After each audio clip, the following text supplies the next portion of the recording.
जयकारा बोलो माता रानी का। जगत माई महामाई माँ भद्रकाली की जय बोलो। माता रानी के सांचे दरबार की जय बोलो। तो तुला राशि वालों, स्वागत है आप सभी का तुला राशि भिंड यूट्यूब चैनल में। बंधुओं, दुनिया की हर एक खुशी आपके कदमों में आ गिरेगी। आपका दुश्मन भी आपके सामने घुटने टेक देगा और आपकी जिंदगी की हर एक तकलीफ, हर एक दुख एक झटके में समाप्त हो जाएगा। जी हाँ बंधुओं, बस आपको करना यह है कि पानी में मिलाकर पी लेना है यह एक दिव्य चीज, और इस एक शब्द को चुपचाप मन ही मन बोलते रहना है। फिर आप जो पानी पिएंगे वह पानी कोई साधारण पानी नहीं रहेगा, दिव्य ऊर्जाओं का अमृत पेय बन जाएगा और आपके अंदर हर एक नकारात्मकता को निकाल कर बाहर फेंक देगा। आप जब इस पानी को पिएंगे तो स्वयं इस पानी का प्रभाव अपने तन, मन और अपने जीवन में महसूस करने लगेंगे। बंधुओं, 2025 का यह सबसे शक्तिशाली रामबाण उपाय और क्रिया है जो आज हम आपको बताने जा रहे हैं। जो भी व्यक्ति आज इस कार्यक्रम को देख लेगा वह अपने जीवन को क्रांतिकारी ढंग से बदल पाएगा, क्योंकि बंधुओं, हम ना केवल आपको इस दिव्य शब्द के बारे में और इस एक महाशक्तिशाली गुप्त परंतु बेहद शक्तिशाली चीज के बारे में बताएंगे जिसे आपको पानी में मिलाकर पीना है। इसी के साथ साथ हम आपको 3 ऐसे बेहद शक्तिशाली, बेहद गुप्त और एक तरह से देखा जाए तो तांत्रिक उपायों को भी बताएंगे जिन्हें आपको अपने जीवन में अवश्य ही उतार लेना है। ये बेहद शक्तिशाली हैं और इनका प्रभाव आपको चमत्कारी ढंग से बदल डालेगा। आपके जीवन में जितने भी दुख तकलीफ हैं सब एक झटके में समाप्त कर डालेंगे। कहने का मतलब यह है कि आज का यह कार्यक्रम दिव्य शक्तियों से, ऊर्जाओं से भरा हुआ है। दिव्य ज्ञान से आज का यह कार्यक्रम ओतप्रोत है। बस जरूरत है तो आपको इस दिव्य ज्ञान को हासिल कर लेने की। बड़ी ही सरल लेकिन बेहद शक्तिशाली क्रियाओं को हम इसमें बताने जा रहे हैं। इसी के साथ साथ बंधुओं, आने वाले 5 से 7 दिनों में आपके जीवन में 3 बेहद बड़ी, बहुत ही अच्छी खुशखबरियां आने वाली हैं। हम आपको हर एक कार्यक्रम में बताते हैं कि आपका अच्छा समय आने वाला है, तो ये 3 खुशखबरियां उस अच्छे समय की शुरुआत करने वाली हैं। अब आपको इन 3 घटनाओं के बारे में जानना बेहद आवश्यक है, क्योंकि हर एक घटना आपके जीवन में बहुत महत्व रखती है और इसके अनुसार आपको कुछ जरूरी बदलाव, सावधानियां भी रखने होंगे। कहने का मतलब यह है कि ये घटनाएं आपके जीवन में बदलाव तो लेकर आएंगी, आपको बहुत कुछ देंगी, परंतु बदले में आपसे इनकी कुछ मांग भी है। हर बदलता समय कुछ न कुछ मांग अवश्य करता है। बुद्धिमान इंसान इन मांगों को पहचान जाता है और परिवर्तन करना शुरू कर देता है, और मूर्ख कुछ भी नहीं समझता, वह अपने आप को ही श्रेष्ठ समझता रहता है और अधूरे ज्ञान के साथ अपने जीवन को स्वयं ही नरक बनाता रहता है।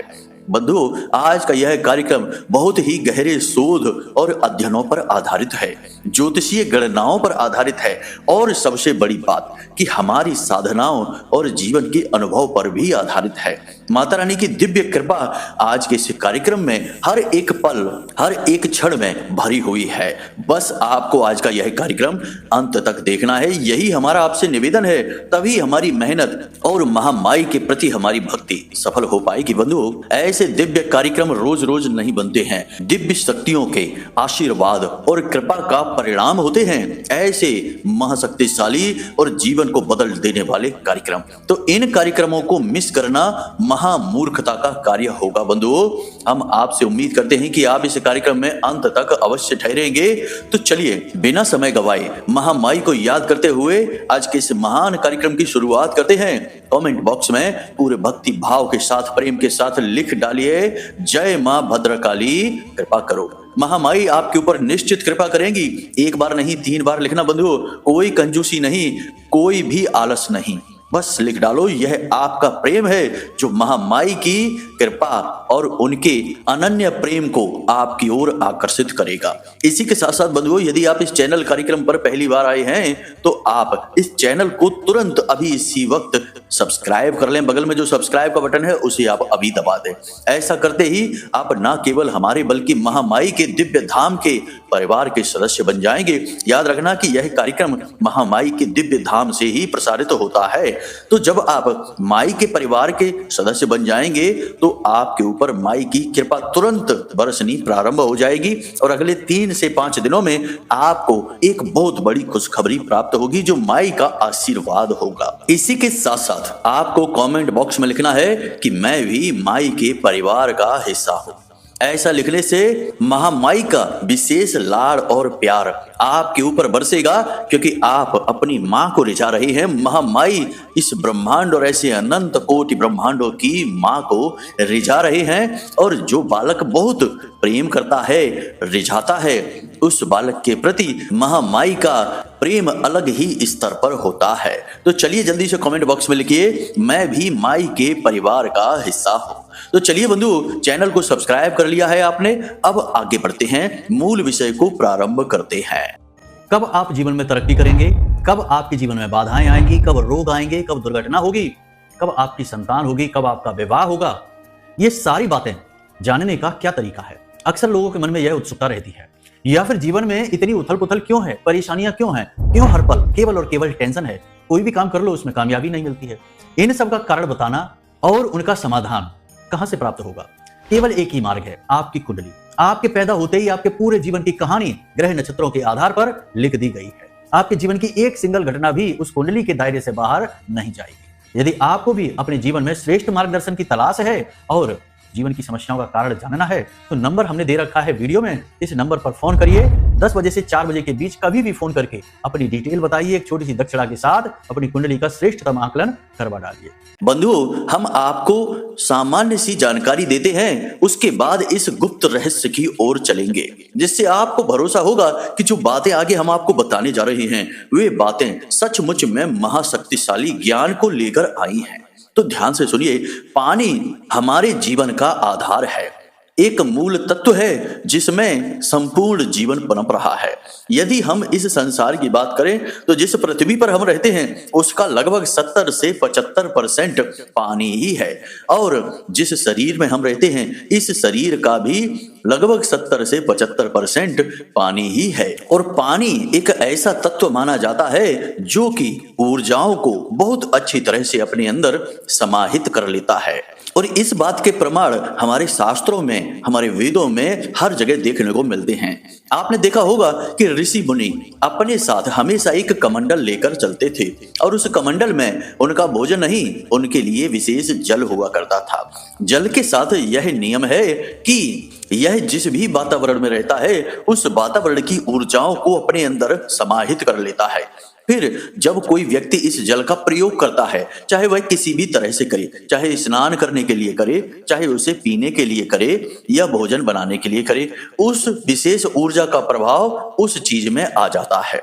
मानकर चलिए कि आपने एक ऐसा जल अपने पास रखा हुआ है जिस जल के सामने आप लगातार मंत्रों का उच्चारण करते हैं, भोले बाबा के मंत्र या महामाई के मंत्रों का उच्चारण करते हैं, तो वह मंत्रों की जो शक्ति है उसका एक विशेष अंश उस जल के अंदर समाहित हो जाएगा। फिर वह अभिमंत्रित जल कहा जाएगा। आपने देखा होगा कि ऋषि मुनि पुराने जमाने में जब किसी को श्राप देते थे या फिर वरदान दिया करते थे तो हाथ में जल अवश्य लिया करते थे और उस जल को उसके ऊपर छिड़क दिया करते थे जिसे श्राप या वरदान दिया जा रहा है। यह इसलिए किया जाता था क्योंकि उनके पास जो जल हुआ करता था वह दिव्य ऊर्जाओं को धारण करके चला करता था, क्योंकि ऋषि मुनि तो दिन रात प्रभु के नाम का स्मरण और उनके मंत्रों का उच्चारण करते रहते थे, तो वह जल भी उनकी ऊर्जाओं को धारण कर लिया करता था। इसीलिए जल का प्रयोग किया जाता था इन विशेष दिव्य क्रियाओं के लिए। बंधुओं, जो बातें हम आपको बता रहे हैं वे पूर्ण रूप से व्यवहारिक हैं और जीवन में इसी तरह कार्य करती हैं। आप माने या न माने, लेकिन आप जिस पानी को पी रहे हैं वह पानी आपके जीवन में हो सकता है कि आपकी परेशानी का मुख्य कारण बना बैठा हो, या फिर हो सकता है कि आप उसकी शक्तियों को नहीं जानते,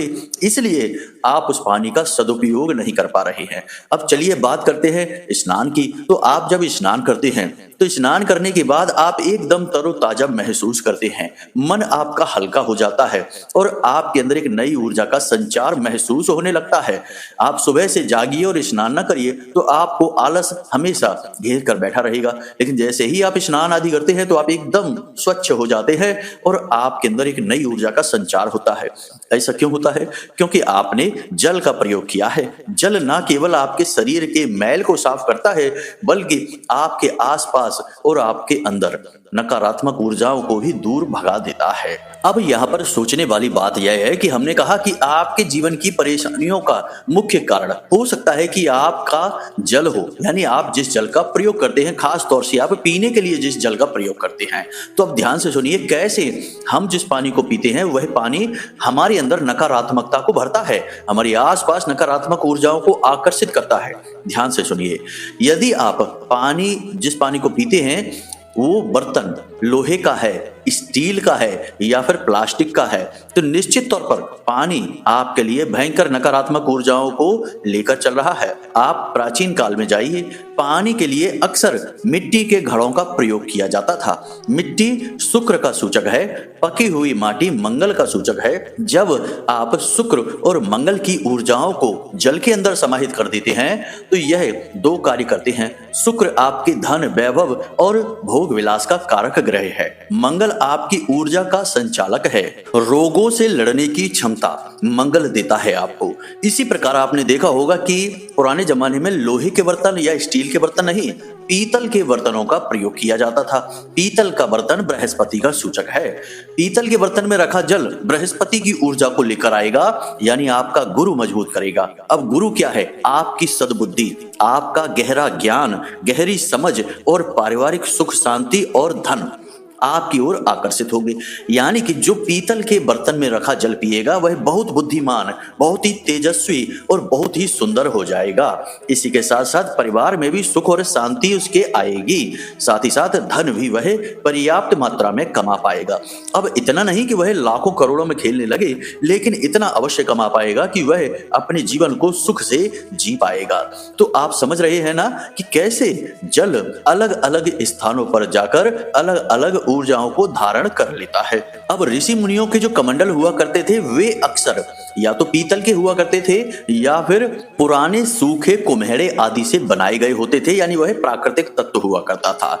दोनों ही स्थितियों में ऋषि मुनियों को ज्ञान प्राप्त हुआ था, प्रकृति से जुड़ाव महसूस होता था। तब इन साधनों का, इन चीजों का प्रयोग जल को धारण करने के लिए किया जाता था। लेकिन आज का जमाना बदल गया, अब लोग आधुनिकवादी हो गए हैं, उल्टा सीधा कुछ भी फैशन के चक्कर में प्रयोग करते रहते हैं। तो कोई प्लास्टिक का बर्तन ले आया, उसमें जल रखा हुआ है। कोई तो एल्यूमिनियम का बर्तन ले आया जो कि महाविनाशक है, रोग कारक है और अवरुद्ध करता है जीवन की संपूर्ण सकारात्मक ऊर्जाओं को। और कोई लोहे के या स्टील के बर्तन ले आया जिसमें जल रखा हुआ है। अब तो बहुत ही मुश्किल ऐसा देखने को मिलता है कि किसी के घर में पीतल के बर्तन में या मिट्टी के बर्तन में जल रखा गया हो। हमारी बात मानिए कि आपको अपने जीवन में यदि कोई परिवर्तन लेकर आना है, सकारात्मक ऊर्जा को लेकर आना है, तो आपको सबसे पहला कार्य यही करना होगा कि आपका जो पीने वाला जल है, आपके रसोई घर में जो बर्तन रखा है उस बर्तन को आप तुरंत बदल डालिए। मिट्टी का बर्तन, मिट्टी का घड़ा लेकर आएंगे तो अत्यंत सुंदर है, और यदि नहीं तो पीतल का बर्तन लेकर आइए जो बृहस्पति का कारक है। आप जिस दिन लेकर आएंगे और उसमें रखा जल पीना शुरू करेंगे, 24 घंटे के अंदर अंदर आपको अपने घर का वातावरण बदलता हुआ महसूस होगा। यकीन मानिए बंधु, ये हमारा अपना व्यक्तिगत आजमाया हुआ नुस्खा है। तो सबसे पहले तो पानी के पात्र को बदलिए। दूसरा काम आपको यह करना है कि जिस भी बर्तन में आपका पीने का जल रखा गया है उस बर्तन में तुलसी मैया से बड़े ही निवेदन के साथ कुछ पत्तियों को मांग लीजिए, और बदले में जब आप पत्तियों को माई से निवेदन करके मांगे हाथ जोड़कर, तो माई के चरणों में कुछ सिक्के जैसे 10 रुपए, 5 रुपए का सिक्का अर्पित अवश्य करें। जी हाँ बंधु, यह विधान है, वैदिक विधान है। तुलसी का पौधा कोई साधारण पौधा नहीं है कि हम गए और सीधे पत्तियां तोड़कर चले आए। बड़े ही दुख की बात है कि बहुत सारे घरों में तो जरा सी चाय बनाई तो उन्होंने गए और पौधे में से पत्तियां तोड़ ली 10-20 और सीधे चले आए और कूट काट के चाय में मिला दी और पी ली, स्वाद ले लिया, लेकिन तुलसी का अपमान कर दिया। यह बहुत बुरी बात है। ऐसे घरों में धन को लेकर हमेशा किचकिच मची ही रहेगी, स्वास्थ्य लोगों के खराब बने ही रहेंगे, और सबसे महत्वपूर्ण बात कि ऐसे लोगों के घर में बीमारी और कर्जा कभी समाप्त नहीं होगा। माई से पत्तियां लेने का वैदिक विधान है जो हम आपको बता रहे हैं। बाद में उन सिक्कों को आप उठा सकते हैं और उन्हें मंदिर के दान पात्र में डाल सकते हैं। बहुत सारे लोग पूछते हैं कि गुरुजी फिर इन सिक्कों का क्या करना है, तो हमने इस विषय में आपको बता दिया कि इन सिक्कों को आप उठाकर मंदिर में जाकर दान कर सकते हैं। अपने पूजा घर में रखते रहें, जब ज्यादा रकम हो जाए 10-20 सिक्के इकट्ठे हो जाएं तो ले जाकर मंदिर के दान पात्र में डाल आएं। यही विधान है। तो वो जो पत्तियां आप तोड़कर लाए हैं उन्हें धोकर शुद्ध करके और थोड़ा सा गंगा जल उनके ऊपर छिड़क कर और जरा सी बिल्कुल हल्दी चुटकी भर सी उन पत्तियों के ऊपर लगाकर उन पत्तियों को आप अपने पीने वाले जल में डाल दें। बस इतना करते ही भयंकर चमत्कार होंगे। कहने का मतलब यह है कि जो उस पानी को पिएगा वह माई का या ईश्वर की किसी भी शक्ति और रूप का भक्त बन जाएगा। पहला परिवर्तन यह है। दूसरा कि उसके मन में नकारात्मक विचार, नकारात्मक ऊर्जाएं तुरंत दूर भाग जाएंगी। वह बहुत ही सात्विक, धार्मिक और सद्बुद्धि वाला इंसान बन जाएगा। तीसरा कि माता लक्ष्मी उसकी ओर आकर्षित होने लगेंगी क्योंकि वह दैवीय ऊर्जाओं को और उनके गुणों को धारण कर लेगा। तो इस कार्य को आप अवश्य करिए। अब बहुत सारे लोग पूछते हैं कि बिना स्नान किए पत्तियां कैसे तोड़ सकते हैं, क्या रविवार के दिन पत्तियां? तो आप ध्यान से समझिए कि जब आपने यदि स्नान नहीं किया है और हम कोई तुलसी की पत्ती वाला उपाय आपको बता रहे हैं तो छोटे बालक, आपके घर में जो सबसे छोटे बालक बालिकाएं हों उनको आप कह सकते हैं पत्तियां तोड़ने के लिए और आप दूर हाथ जोड़कर खड़े हो जाएं। बस यही नियम है। या फिर आप स्नान करने के बाद पत्तियां तोड़ लें। और याद रखें कि जिन दिनों पर पत्तियों को तोड़ने का विधान नहीं है उन दिनों पर ना तोड़ें, जैसे कि रविवार का दिन, एकादशी का दिन, चतुर्थी का दिन। इन दिनों पर पत्तियां नहीं तोड़ी जाती हैं तो इन दिनों पर आप ना तोड़ें। बस साधारण सी बात है, इसमें इतना ज्यादा टेंशन में आने की जरूरत नहीं है। तो उम्मीद है कि यहाँ तक आपको सारी बातें समझ में आ गई कि कैसे जल को शुद्ध, पवित्र और ऊर्जा से भरपूर बनाना है जो आपके जीवन में परिवर्तन की शुरुआत करेगी। अब हम आपको बताने जा रहे हैं एक बहुत ही दिव्य प्रयोग के बारे में। इस प्रयोग को आपको करना है सुबह के समय। सुबह के समय जब आप सोकर जागे तो जल का प्रयोग सबसे पहले करें, यानी कि अपने बिस्तर को छोड़ने से पहले ही जल अवश्य पिएं। पुराने जमाने में आप देखते होंगे कि लोग जब सोया करते थे तो अपने बिस्तर के सिरहाने 1 लोटा जल भरकर अवश्य रखा करते थे। सुबह जागते ही उस जल को पिया करते थे। आपको भी यही करना है कि इस दिव्य जल को, जिसको आपने तुलसी मैया की पत्तियां डालकर पवित्र किया, हल्दी डालकर पवित्र किया है, इस जल को एक पात्र में भरकर अपने सिरहाने रखना है और इतना ही जल रखना है जितना आप एक बार में पी सकते हैं। उसे बर्बाद नहीं करना है। अब उस जल को सुबह के समय आपको किस तरह प्रयोग करना है, यह दिव्य प्रयोग है, इसी जरा ध्यान से सुनना है। तो आपको क्या करना है कि सोकर जागे, अब उस जल को हाथ में लीजिए। अब आंख बंद करके बैठिए और आपकी जो अभिलाषाएं हैं, जो इच्छाएं हैं, जो आप पूरी होते हुए देखना चाहते हैं अपने जीवन में। मान लीजिए कि आप यदि बेरोजगार हैं तो आपको नौकरी चाहिए, बहुत अच्छी नौकरी। यदि आपका बिजनेस अच्छा नहीं चल रहा है तो आपको अपना बिजनेस अच्छा चलते हुए देखना है। लाखों करोड़ों की आमदनी देखनी है। कर्जे में है तो कर्जा चुकाते हुए देखना है। तो मन में ऐसी कल्पना करनी है आपको कि आपको बहुत अच्छी नौकरी लग चुकी है, आपका बिजनेस व्यापार बहुत अच्छी आमदनी दे रहा है, आप एक बहुत अच्छा जीवन जी रहे हैं। ऐसी आपको मन में कल्पना करनी है। इसे धारणा का विधान कहते हैं।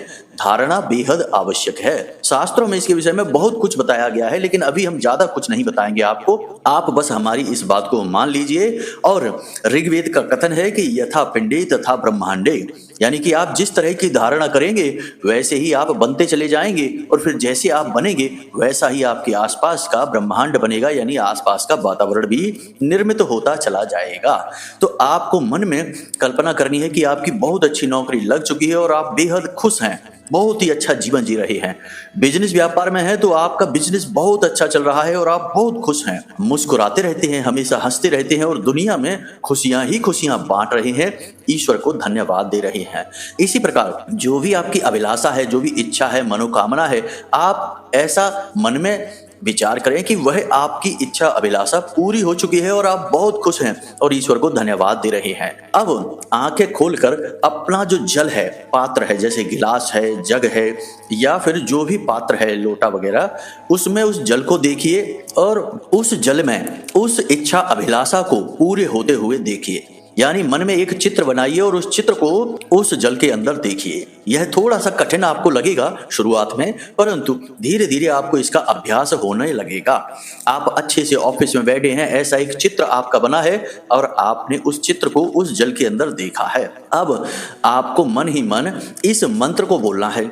अब कोई कहेगा कि अरे सुबह सुबह सोकर जागे बिना नहाए धोए इस मंत्र को कैसे बोल सकते हैं? तो आप ध्यान से सुनिए कि आपको यह मंत्र मन में बोलना है।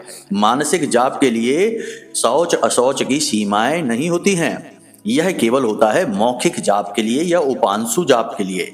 तो आपको मन में बोलना है। मंत्र क्या है? बहुत ही सरल मंत्र है। इस मंत्र में कई दिव्य शक्तियां समाहित होती हैं। तो आपको मंत्र बोलना है क्लीम। जी हाँ बंधुओं, ध्यान से सुनिए, क्लीम। यह माँ काली का, माँ भद्रकाली का बीज मंत्र है, भगवान श्री कृष्ण का बीज मंत्र है, कामदेव का बीज मंत्र है और यह विश्व का सबसे बड़ा आकर्षण मंत्र है। जब कोई इस मंत्र को बोलता है और जो भी उसकी मनोकामना होती है वह उसकी ओर बहुत तेज गति से आकर्षित होने लगती है। आपको इस मंत्र को बोलना है और मन में बोलना है, उच्चारण नहीं करना है और कम से कम 11 बार बोलना है मन ही मन, और जल में उस चित्र को देखते रहना है। हो सकता है कि शुरुआत के कुछ दिनों में यह क्रिया आपको थोड़ी विचित्र लगे और इस क्रिया को करने में आपको थोड़ी सी तकलीफ हो, परेशानी हो, परंतु धीरे धीरे आपका अभ्यास बनता जाएगा और जैसे जैसे आपका अभ्यास बनेगा वैसे वैसे चमत्कार आपके जीवन में होने शुरू हो जाएंगे। जो कुछ भी आपने देखा है उस जल में वह सच होने लगेगा। यही तो जल की महिमा है, इसीलिए तो जल को जीवन कहा गया है, इसीलिए तो गंगा जल कहा गया है, पवित्र जल कहा गया है, जलम जीवनम का विधान आया है। तो बस इस प्रयोग को आप करके देखिए। हमारे कहने से आपको आने वाले 5 से 7 दिनों में बड़े ही क्रांतिकारी परिवर्तन ना देखने को मिल जाए तो फिर कहना। जी हाँ बंधु, यह हमारा खुद का किया गया प्रयोग है। जब हम साधनाएं करते हैं तो हम साधना के समय जल एक पात्र में अपने पास रखते हैं और साधनाओं की संपूर्ण ऊर्जाएं, सकारात्मक ऊर्जाएं उस जल में समाहित हो जाती हैं और फिर हम उस जल को प्रयोग करना शुरू करते हैं, यानी कि पीना शुरू करते हैं। 1, 2, 3 दिन उस जल को हम पीते हैं और जो विचित्र और अद्भुत परिवर्तन महसूस होते हैं, आप यकीन मानिए कि ऐसा लगता है जैसे कि महामाई हमारे बगल में ही बैठी हैं और हमारे ऊपर हाथ फेर रही हैं। ऐसे ऐसे दिव्य अनुभव होते हैं। अब जब आप इस प्रयोग को करना शुरू करेंगे तो आपको क्या परिवर्तन महसूस होंगे, यह भी आपके मन में प्रश्न होगा कि कैसे पता चलेगा कि यह प्रयोग काम कर रहा है। तो ध्यान से सुनिए, पहले ही दिन से आपको 2-3 परिवर्तन दिखाई देंगे। पहला परिवर्तन यह है कि आपका मन बहुत ही शांत हो जाएगा, आपको बहुत अच्छा महसूस होगा, मन में प्रसन्नता महसूस होगी और चेहरे पर भी आपके एक मुस्कुराहट रह जाएगी। यह पहला। दूसरा कि आपके मन से जो डर है किसी अनर्थ के होने का या भविष्य की किसी बात को लेकर या कोई अनजाना सा भय है, वह तुरंत भाग जाएगा। आपके अंदर आत्मविश्वास की एक लहर दौड़ेगी, आपको किसी भी चीज से डर नहीं लगेगा और किसी भी चीज के लिए मन में चिंताएं नहीं होंगी। तीसरा कि आपका कोई भी बिगड़ा हुआ काम है यानी रुका हुआ काम है वह बनना शुरू हो जाएगा, उसमें गति आने लगेगी। जैसे जैसे आप इस प्रयोग को करते चले जाएंगे, बढ़ाते चले जाएंगे, वैसे वैसे आपको बहुत सारे लाभ होंगे। जैसे कि कोई भी आपके सामने खड़ा हो वह आपकी बातों में जरूर सहमत होगा, आपसे असहमति दिखा ही नहीं सकता है। आपकी बातों का बल बढ़ेगा, आपका तेज बढ़ेगा, आपकी सुंदरता बढ़ेगी, आपके चेहरे पर चमक बढ़ेगी, एक दिव्य आकर्षण आपका बढ़ेगा। लोग आपसे नजरें नहीं मिला पाएंगे और जो नजरें मिलाएंगे वे आपके ही हो जाएंगे, यानी आपकी बातों से सहमत होंगे और आपकी हाँ में हाँ मिलाएंगे।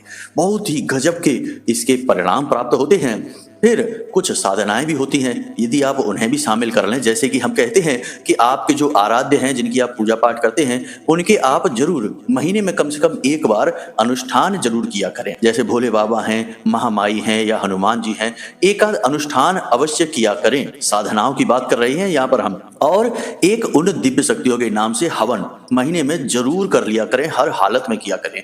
हवन बहुत ही आवश्यक होते हैं। हवन में जो अग्नि जलती है उसे नचिकेता अग्नि कहते हैं और वह अग्नि दिव्य शक्तियों को आपका जो भाव है, जो आपने आहुतियां दी हैं, उसमें आपका जो मनोभाव है, आपकी जो इच्छाएं हैं, वे दिव्य शक्तियों तक पहुंचा देती हैं और दिव्य शक्तियां तुरंत आकर्षित होती हैं। हवन बहुत ही शक्तिशाली प्रक्रिया है। बिना हवन के तो एक हिंदू को रहना ही नहीं चाहिए। हर महीने कम से कम हवन होने चाहिए। तो इन कार्यों को भी आप करें और देखिए कि कैसे आपके जीवन में गजब के चमत्कार होते हैं। बंधुओं, कार्यक्रम बहुत लंबा हो चुका है, इसलिए अब हम और विषयों को नहीं छेड़ेंगे, उन्हें हम किसी अन्य कार्यक्रम में आपको बताएंगे। फिलहाल के लिए आप इन प्रयोगों को करना शुरू करें। और एक खास बात कि किसी भी हालत में, हर एक स्थिति में सकारात्मक रहें। जीवन में चाहे कितनी ही नकारात्मक घटना क्यों ना हो जाए, आपको यही सोचना है कि भगवान ने यह घटना हमें की है, हमें दिया है यह, तो इसके पीछे जरूर कुछ ना कुछ अच्छा ही होगा। जैसे एक डॉक्टर किसी बच्चे को इंजेक्शन लगा देता है, सुई लगा देता है, तो उसे दर्द अवश्य होता है, लेकिन उसके पीछे उस डॉक्टर की मंशा उसे तकलीफ पहुंचाना नहीं है, उस बालक को ठीक करना ही उसकी मंशा है। अभी हाल फिलहाल में दर्द है, लेकिन आगे उसमें बड़ा सुख है। ऐसे ही भगवान हमारे जीवन में कभी कभी नकारात्मक और गलत घटनाओं को करवाते हैं, लेकिन इसके पीछे भविष्य के बहुत बड़े सुख छिपे होते हैं, जो हम अपनी छोटी बुद्धि से, छोटे दिमाग से, छोटी दृष्टि से देख नहीं पाते हैं। परम ब्रह्म की दृष्टि और हमारी दृष्टि में बहुत बहुत अनंत कोटि का अंतर होता है। तो इसलिए हमें उसकी लीला समझनी नहीं, हमें उसकी लीला में विश्वास करना है। बस इसे आप याद रखिए, जो हुआ अच्छे के लिए हुआ, जो होगा वह अच्छे के लिए होगा। ईश्वर कभी किसी का गलत कर ही नहीं सकते हैं। तो जीवन ईश्वर के भरोसे चलाइए, ईश्वर पर विश्वास रखिए, सकारात्मक रहिए। बस यही मूल मंत्र है, इसे अपने जीवन में उतार लीजिए। कितना ही दुख हो, भगवान से कहिए, हे प्रभु, हम जानते हैं कि इस दुख के पीछे सुख छिपा है, बस हमें दिखाई नहीं दे रहा है, क्योंकि हम इतने ज्ञानी नहीं हैं। इसलिए हम आपका धन्यवाद करते हैं कि आप हमें कुछ दे तो रहे हैं कम से कम। इस तरह से भगवान से जुड़िए। हम आपको पूरी गारंटी के साथ कहते हैं कि यदि आपने इस तरह जीवन जीना शुरू कर दिया, तो दुनिया की कोई ऐसी ताकत नहीं जो आपका बाल भी बांका कर सके। और भगवान ईश्वर महामाई आपको अपनी गोद में उठा लेंगे, क्योंकि आप अब उनके लाडले बालक बन चुके हैं। यही तो भाव चाहिए, भक्त का भाव तो यही होता है। आपको भी यही भाव बनना है। बाकी ड्रामा करने से और बड़े बड़े दीपक जलाने से और दिन भर मंदिर में घूमते रहने से, चालीसा पढ़ने से ईश्वर का प्रेम नहीं मिलता। ईश्वर का प्रेम मिलता है भाव से, आपकी भावनाओं से, आपके चित्त से।